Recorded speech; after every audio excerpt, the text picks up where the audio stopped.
Assalamualaikum warahmatullahi wabarakatuh.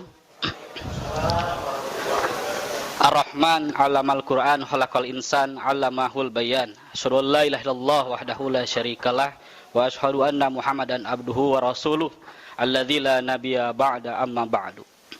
Qala Allah Ta'ala fil Qur'anil Karim, a'udzu billahi minasy syaithanir rajim. Kuntum khaira ummatin ukhrijat lin-nas ta'muruna bil ma'ruf wa tanhauna 'anil munkar wa tu'minuna billah. Alhamdulillah, sidang jamaah salat Isya dan salat tarawih yang dimuliakan Allah Subhanahu wa taala. Terus kita bermunajat kepada Allah, mudah-mudahan kita sampai akhir hayat dalam keadaan husnul khotimah. Bapak, Ibu serta para remaja sidang salat tarawih yang dimuliakan Allah Subhanahu wa taala. Saya salut, bangga ya. Berapa masjid ya, selama 15 tahun saya berdiri di masjid setiap Ramadan setahun sekali. Hanya 2 masjid lah yang baru saya lihat, saya saksikan ya, anak muda jadi panitianya dan anak muda tampil ke depan. Agama Islam ini tidak akan berkembang kalau tidak ada generasinya. Kiai Ahmad Dahlan, salah seorang ulama besar dari Indonesia, pernah bilang, Islam tidak akan pernah hilang dari muka bumi, tapi mungkin Islam akan hilang dari bumi pertiwi. Apa yang disampaikan oleh Kiai Ahmad Dahlan pada tahun 1912 itu pernah terjadi, apa yang pernah dialami di negara Andalusia, di Spanyol, Pak Bu. Islam berjaya di Andalusia selama 800 tahun. Di Cordova lahirlah para ulama ya. Ada Imam Al-Qurtubi yang nulis kitab Al-Jami'ul Ahkam. Ada Ibnu Sina, ada Imam Al-Ghazali dan sebagainya. Ada Ibnu Hazm Al-Andalusi. Tapi selama 800 tahun itu Islam hilang tanpa jejak. Mengapa? Karena tidak ada kader-kader Islam. Oleh karena itu alhamdulillah ya. Tadi waktu masuk gerbang perumahan Pesona Mungil ya. Walaupun namanya mungil tapi semangatnya tidak mungil ya. Semangatnya luar biasa. Jadid 45 ya. Setiap spanduk ya ada himbauan remaja Islam. Ini kita harus apresiasi, Bu, anak muda kita ya. Dan saya salut ya. Ramadan ini 1438 anak muda yang memimpin. Karena dalam sejarah dakwah, dalam sejarah Islam, baik di benua, belahan benua, termasuk di Indonesia, anak muda lah yang punya tinta sejarah.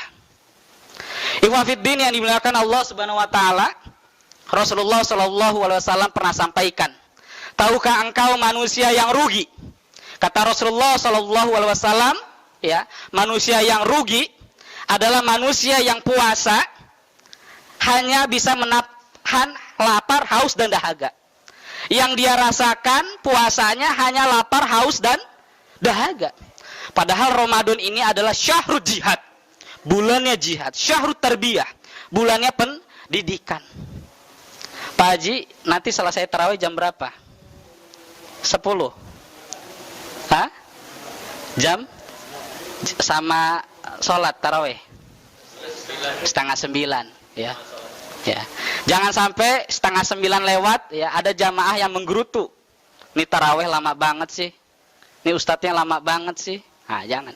Kata Rasulullah sallallahu alaihi wasallam, "Man shoma Ramadana imanan wa ihtisaban, ghufira lahu ma taqaddama min dzanbi." Barang siapa yang berpuasa ya dengan iman dan mengharap ridha Allah Subhanahu wa taala, ghufira lahu ma taqaddama min dzanbi. Maka Allah akan ampuni dosa-dosanya yang telah lalu. Itu kata Rasul yang pertama, pesan Nabi. Yang kedua, man qoma Ramadana imanan wa ihtisaban, ghufira lahu ma taqaddama min dzanbi. Barang siapa yang mendirikan qiyamul Ramadan, maksudnya sholat tarawih malam ini, dengan iman dan mengharap ridho Allah Subhanahu wa taala, ghufira lahu ma taqaddama min dzanbi. Maka Allah akan ampuni dosa-dosanya yang telah lalu. Dan yang ketiga pesan Rasulullah, man qama lailatul qadri imanan wa ihtisaban, ghufira lahu ma taqaddama min zanbi. Barang siapa yang menghidupkan malam Lailatul Qadar dengan iman dan mengharap ridha Allah Subhanahu wa taala, maka Allah akan ampuni dosa-dosanya yang telah lalu. Dan mudah-mudahan saum, puasa dan tarawih ya, satu paket, mudah-mudahan kita diberikan kekuatan oleh Allah Subhanahu wa taala. Para ikhwah fiddin yang dimuliakan Allah Subhanahu wa taala, Bapak, Ibu serta para remaja, ada dua doa di waktu Ramadan yang Allah kabulkan, yang Allah akan ijabah. Yang pertama, doa pada waktu menjelang berbuka. Doa pada waktu menjelang berbuka. Saatul ijabah, saat-saat diijabahnya doa, pertama adalah doa ketika menjelang berbuka. Makanya kalau bisa ketika kita buka, Pak, Bu, jangan di depan TV. Ya. Apalagi kalau nyari channel mana yang ajanda dulu, RCTI apa TV One apa Antv dulu nih. Nah, kalau itu anak kecil lah yang biasa seperti itu. Sebelum 5 menit ya, sebelum berbuka banyak-banyak kita bermunajat kepada Allah. Ya. Yang belum punya pekerjaan tetap minta sama Allah. Yang belum punya istri, yang belum punya suami, yang belum punya mantu yang soleh, minta sama Allah. Yang belum punya keturunan, minta sama Allah. Ud'uni astajib lakum. Jikalau kita minta sama Allah, maka Allah akan ampuni, Allah akan kabulkan apa yang kita minta. Lalu yang kedua, Pak, Bu, doa yang akan Allah dengar, Allah ijabah, saatul ijabah. Yang kedua adalah doa ketika menjelang sahur. Makanya sekali lagi, ketika menjelang sahur jangan depan TV sambil nonton. Tuh. Majelis Ulama Indonesia MUI sudah menghimbau ya agar Ramadan ini ya TV agar dikurangi. Ya. Apalagi tayangan-tayangan yang sifatnya ghibah atau infotainment. Biasanya ya ibu-ibu, insyaallah ibu-ibu di sini mah enggak ya, sambil masak nyiapin kolak ya, nonton apa, Bu? Gosip. Nah, ini nggak boleh. Itu ghibah. Yang kata Rasulullah Shallallahu Alaihi Wasallam, ibarat seorang memakan daging saudaranya dengan hidup-hidup. Daging busuk dimakan oleh saudaranya. Itulah orang yang menggibah. Oleh karena itu puasa yang kita lakukan adalah sebagai puasa saum, ya, menahan lapar, haus, dan ucapan. Dan yang terakhir, ikhwah fiddin yang dimuliakan Allah Subhanahu Wa Taala, ya. Ramadan ini adalah ya, bulan diampunkannya dosa. Oleh karena itu kita mohonlah sama Allah, perbanyaklah istighfar dan minta segala ampunan yang kita inginkan.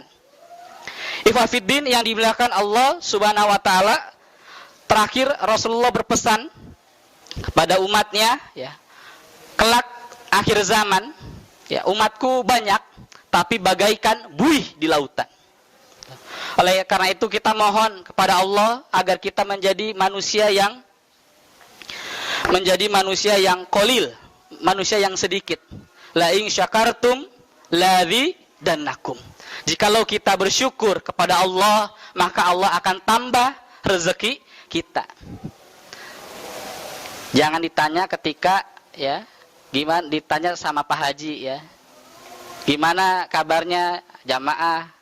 Ada jamaah yang jawab, alhamdulillah Pak Haji sehat, tapi kantong saya enggak sehat. Ini banyak, Pak, Bu. Itu namanya kufur nikmat. Para ulama membagi dua, kufur itu ada dua. Ada kufur i'tiqad, kufur keyakinan yang menyebabkan dia keluar dari Islam. Contoh, dia minta selain kepada Allah. Makanya, apapun masalah yang kita hadapi, ujian yang kita alami, jangan sekali-kali kita minta gantungan selain kepada Allah. Allahus somad. Jadikanlah Allah tempat bergantung kita. Jadikanlah Allah sebagai sandaran kita. Tapi berapa banyak orang ketika punya masalah gantungannya bukan kepada Allah. Yang kedua, ada kufur nikmat. Ya, kufur yang menyebabkan orang itu tidak keluar dari Islam, tapi perlahan-lahan ya, menggugurkan keislamannya. Jadi ketika ditanya, ya alhamdulillah sehat. Jangan sekali-sekali mengeluh. Pak, Bu, bedanya Allah dengan kita, Allah itu punya sifat Ar-Rahman, Ar-Rahim. Allah sebagai Ar-Rahman, Ar-Rahim, Maha Pengasih, Maha Penyayang. Allah sebagai Ar-Rahman itu Allah beri rezeki ke seluruh manusia. Kagak yang mukmin, kagak yang kafir, kagak yang sholat pun Allah kasih tuh rezeki. Tapi yang namanya Ar-Rahim, Maha Penyayang, hanya Allah kasih rezeki itu ya kepada orang-orang ya yang mukmin, ya. Aqimus shalah wa atuz zakah. Orang-orang yang mendirikan sholat dan menunaikan zakat. Ustadz, kok itu ada rumah besar, kerjaannya gampang, tapi kagak pernah ke masjid? Kok rezekinya gampang? Saya sholat terus Ustadz, tapi ujian cobaan begitu tumpuk. Nah, inilah bedanya. Hati-hati Pak, Bu. Ada rezeki itu ada dua. Ada rezeki yang barokah, rezeki yang sedikit pun Allah berikan keberkahan. Dan yang kedua, ada rezeki yang namanya istidraj. Apa itu istidraj? Allah beri kemudahan itu manusia, Allah beri kemudahan itu orang, tapi Allah tidak berikan keberkahan buat dia. Allah sambil memberikan rezeki, sambil Allah lempar tuh rezeki kepadanya. Lalu yang kedua, ya, Dewan Dakwah hari ini melakukan gerakan dakwah ke pedalaman. Umat Islam di Indonesia hari ini jumlahnya 80,1%. Data dari BPS, Badan Pusat Statistik, dari 80,1% umat Islam di Indonesia yang tidak bisa baca Al-Quran itu 40,3%. Data dari BPS, Badan Pusat Statistik tahun 2013. 40,3% umat Islam di Indonesia belum bisa baca Al-Quran. Ini tugas kita Pak Haji, ya, Masjid Asy-Syakur, ya. Ke depan ya kita buat data ya, mana yang sudah bisa Al-Quran, mana yang belum. Karena insya Allah rumah-rumah yang akan diberkahi, rumah-rumah yang dibacakan ayat-ayat Al-Quran, akan Allah berikan keberkahan.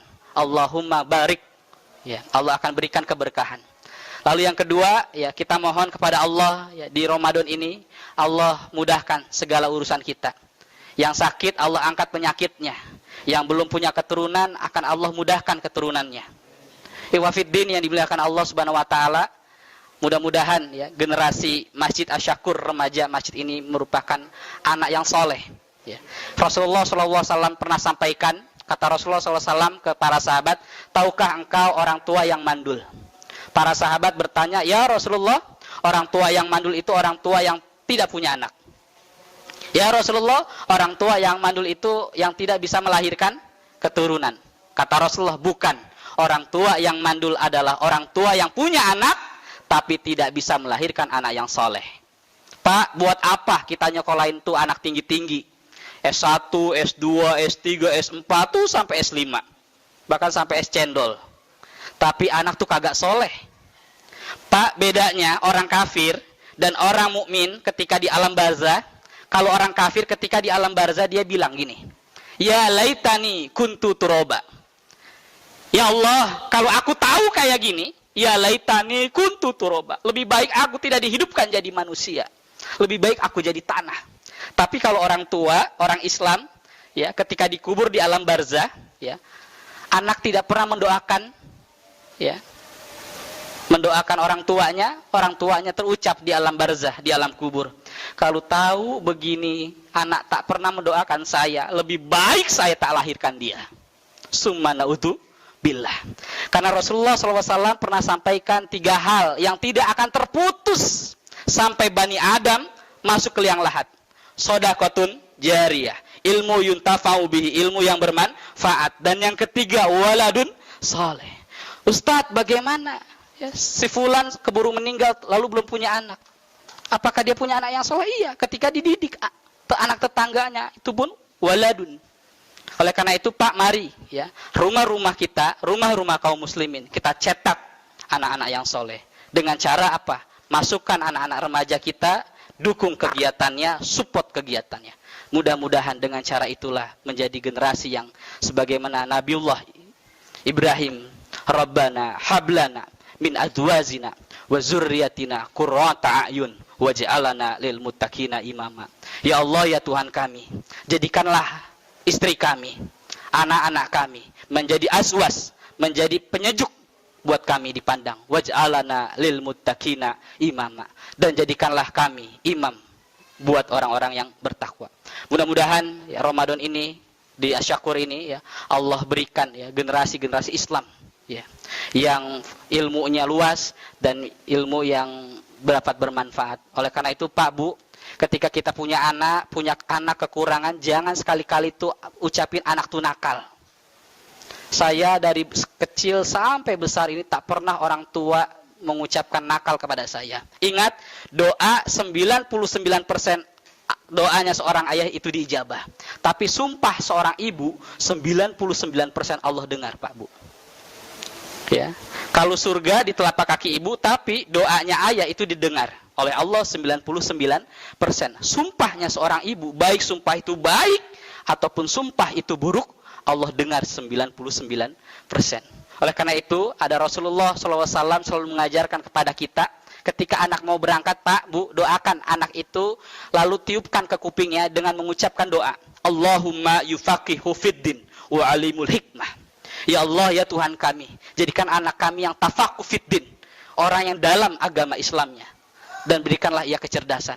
Dan inilah yang Rasulullah SAW lakukan kepada sahabat Sogir, sahabat anak kecil yang namanya Ibnu Abbas. Oleh karena itu setiap pagi, Pak Bu, anak mau berangkat sekolah, itu ucapan di kupingnya. Ya, Allahumma yufaqihu fiddin. Allahumma yufaqihu fiddin. Insyaallah ya. Para ulama-ulama, para ibu-ibu yang soleh, dahulu ketika anaknya mau menuntut ilmu, mau belajar, seorang ibu selalu menitipkan doa ini kepada anaknya. Mudah-mudahan ya, di Asyakur ini tumbuh generasi-generasi yang soleh dan di perumahan Pesona Munggul ini. Kurang lebihnya mohon maaf, kurangnya kedoifan sebagai manusia, yang benarnya datangnya dari Allah al-haqqu mir rabbik. Rabbana la tuzigh qulubana ba'da is hadaitana wa hab lana min ladunka rahmah innaka antal wahhab. Rabbana innaka jami'un nas liyaumi la raiba fi innallaha la yuhliful mi'ad. Rabbana hablana min azwazina wa zurriyatina qurrata a'yun waj'alna lil muttaqina imama. Rabbana atina fid dunya hasanah wa fil akhirati hasanah wa qina azabannar. Hasbunallah wa ni'mal wakil, ni'mamallah wa ni'man nasir. Walhamdulillahi rabbil alamin. Assalamualaikum warahmatullahi wabarakatuh. لا نحتاج المال كي نزداد جمالا جوهرنا هنا في القلب تلالا. لا نرضي الناس بما لا